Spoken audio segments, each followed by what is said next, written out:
If you're an Etsy beginner selling print on demand or digital products, figuring out how to create good designs that will sell is essential to your business. So that is what this video is all about. Let's get into it.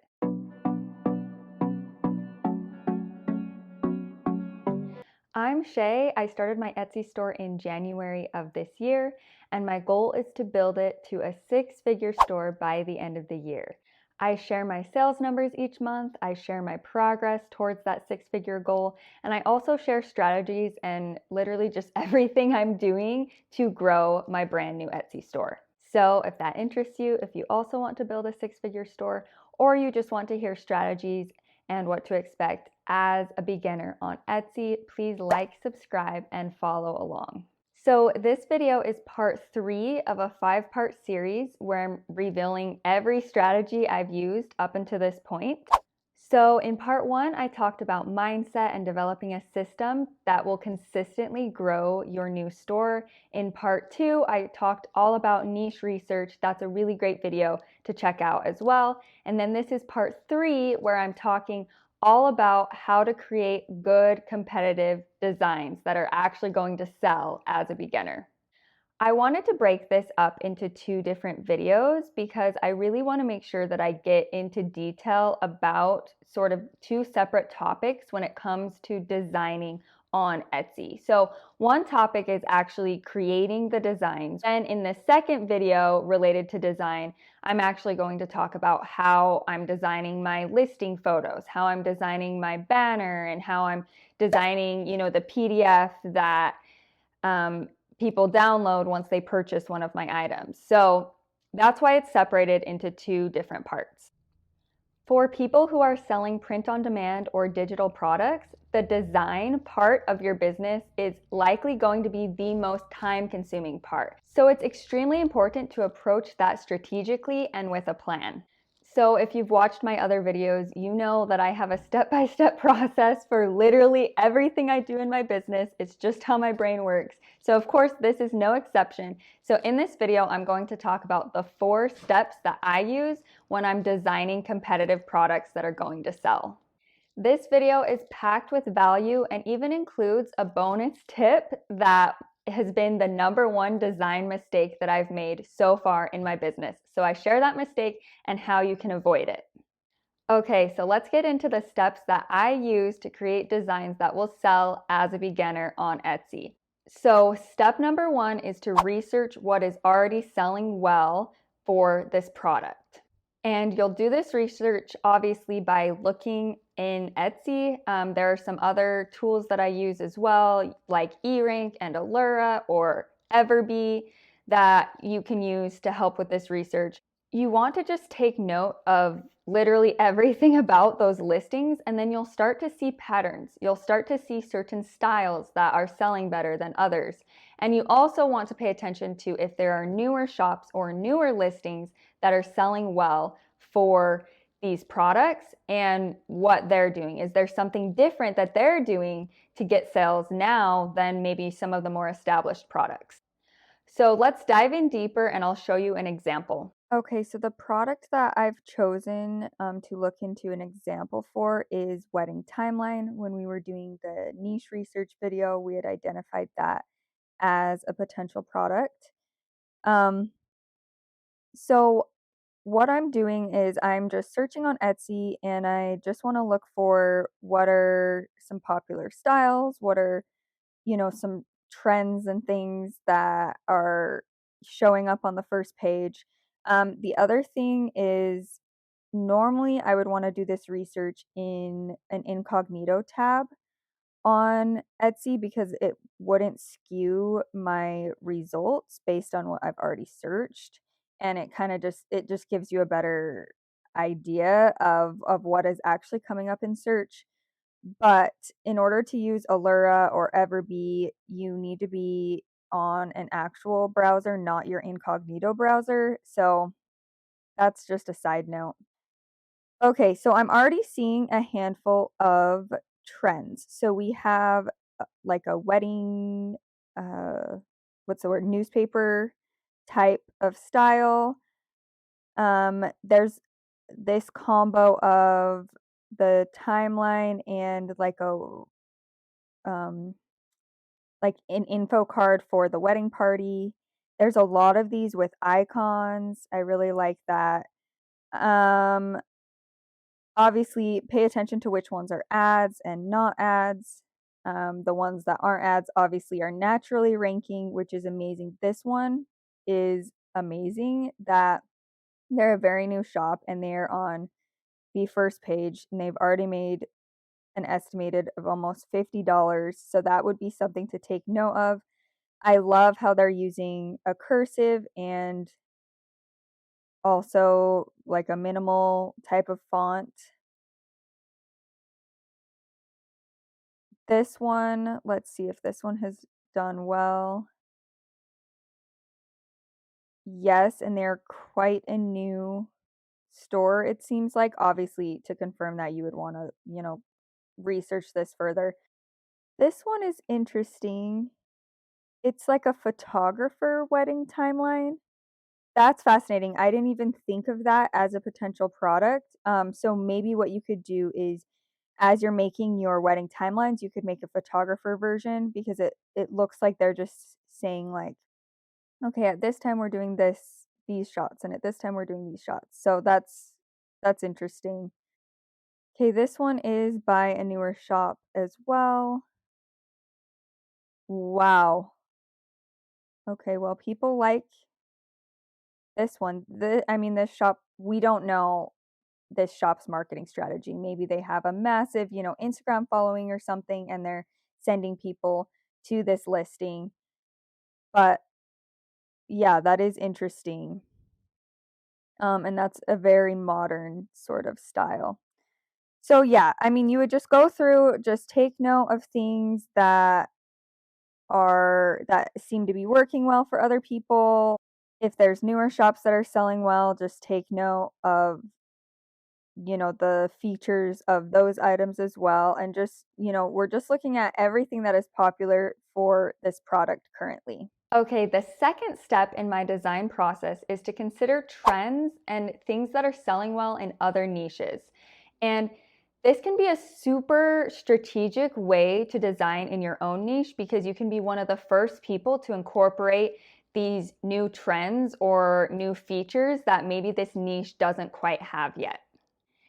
And this leads me directly into talking about my bonus tip, which is the biggest mistake that I've made so far when it comes to designing products as a beginner.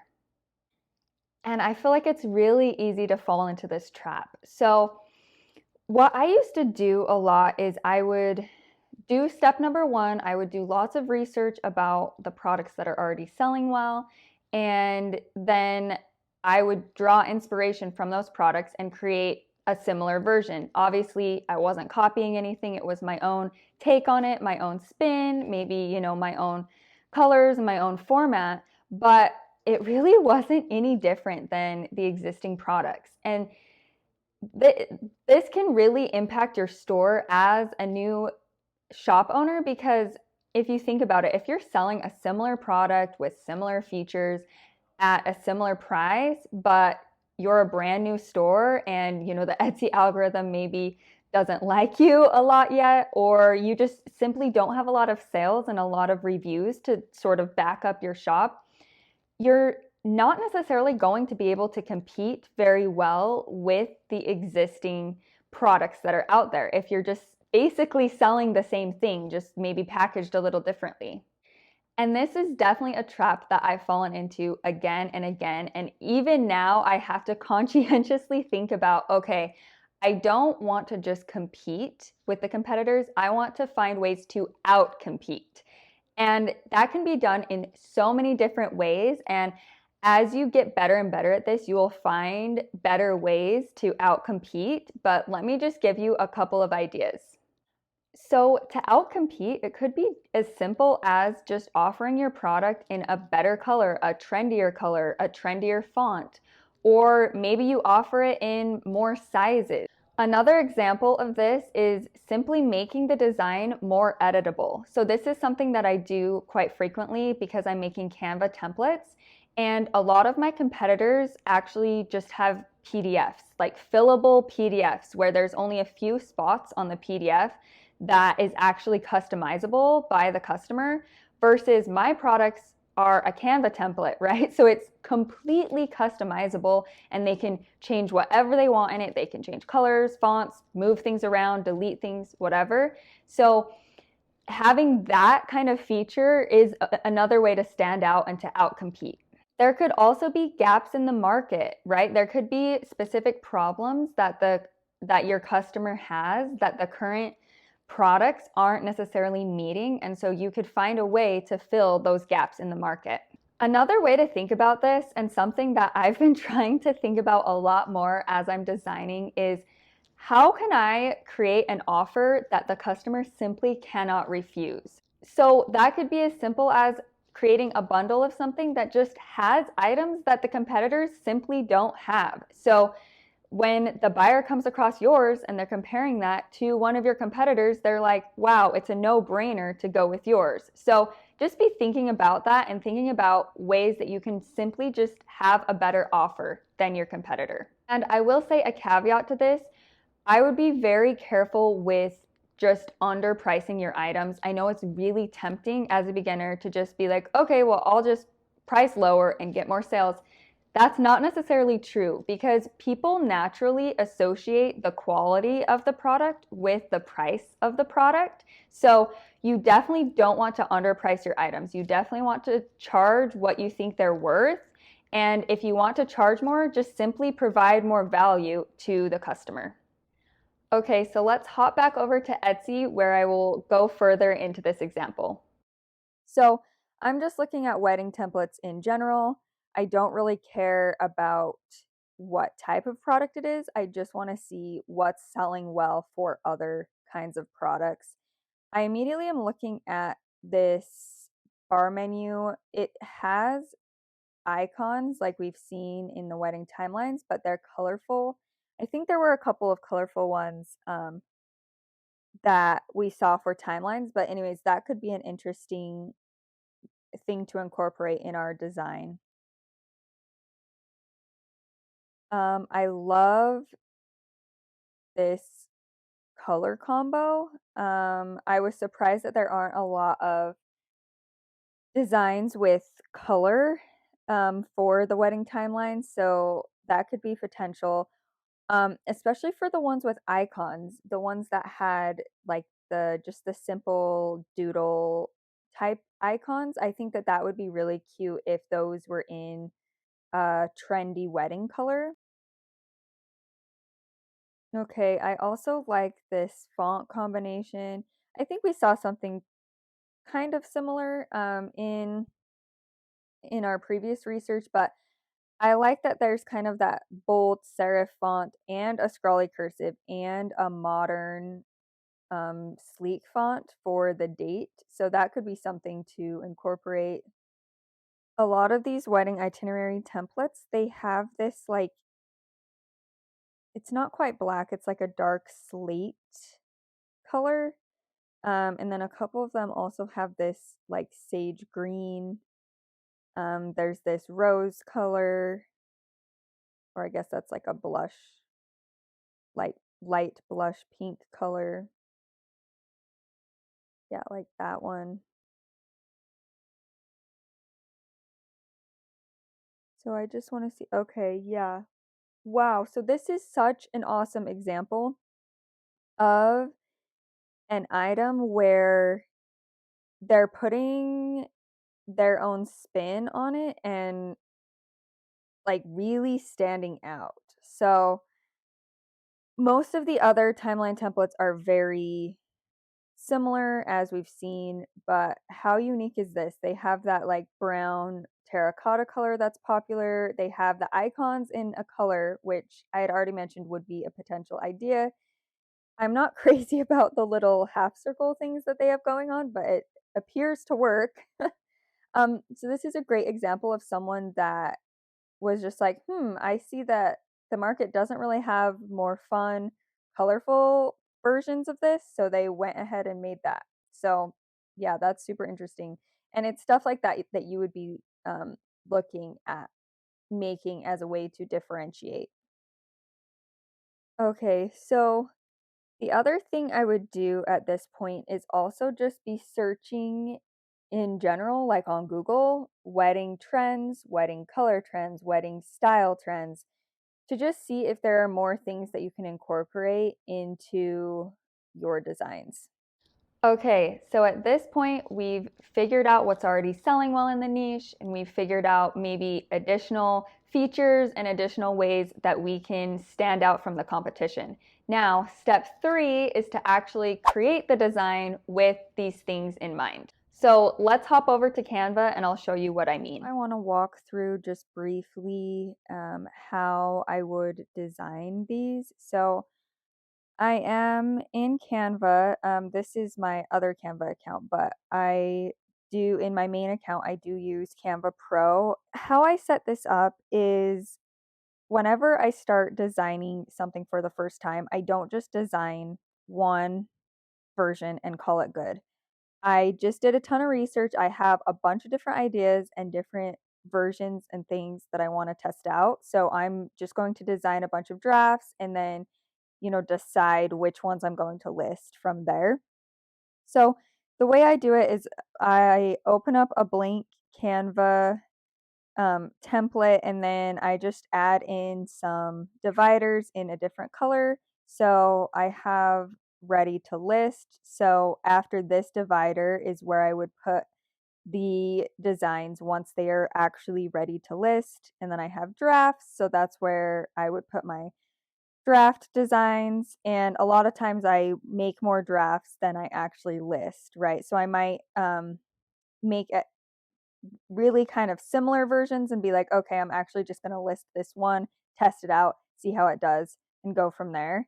And then I also have this ideas tab. So everything after this is going to be ideas. So as we've been going through our research, I've just been jotting down some ideas, and these are based on um, where I think there are gaps in the marketplace, things that I've seen already do well that I think we could do a little bit better, and things like that. So we talked about potentially doing some colored version of this template. I had just done a quick Google search about the, top wedding trends of 2023, and some of the top colors were terracotta and that sage green color. So I was like, okay, let's consider doing a terracotta version, a sage version, a version where the background is still white, but we have terracotta accents within there, and then one where we have the actual icons are that terracotta color. Um, we saw that bar sign that had those, they were cool like watercolor icons. They were just different than the other icons that I had been looking at. So that's a potential idea, and so on and so forth. So I'm just jotting down every idea that I have about how we can work our way into this marketplace as a new listing and where we can fill in the gaps. I think that another way is larger bundles, and I didn't get into too much detail about that, but I think that just analyzing the existing listings and seeing if there's a way that we can add, extra things. So one thing I didn't see is a bundle that had a physical version of the wedding timeline template and a digital version. Maybe that could be a way to meet a need, because I could see that there could be a case where someone would want both, or when they see that listing compared to the other listings, they're like, oh wow, it makes total sense, I would rather have both, because maybe I can send it to some people that are traveling in, and then I could have the physical printout ones too.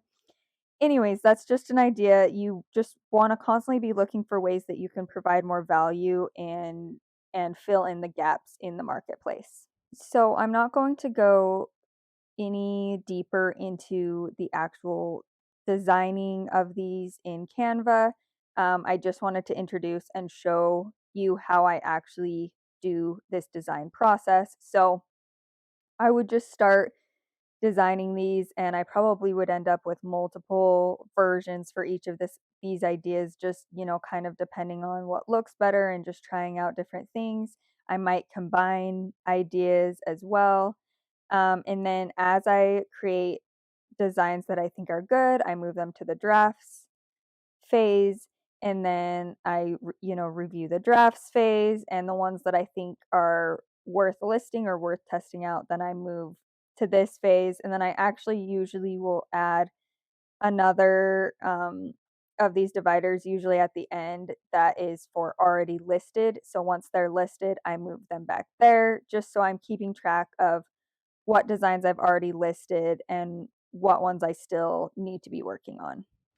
So the fourth step, once we already have our designs, is to actually list them and then collect data. So this will come with time, but you'll want to see what designs are selling well, if there's particular colors or features that are doing better than others, and you'll just want to use this data to help you make better decisions about your future designs. So thank you so much for watching, and once again, please like and subscribe. I have many more videos that I think will be super helpful to you as a beginner on Etsy. So thanks, see ya.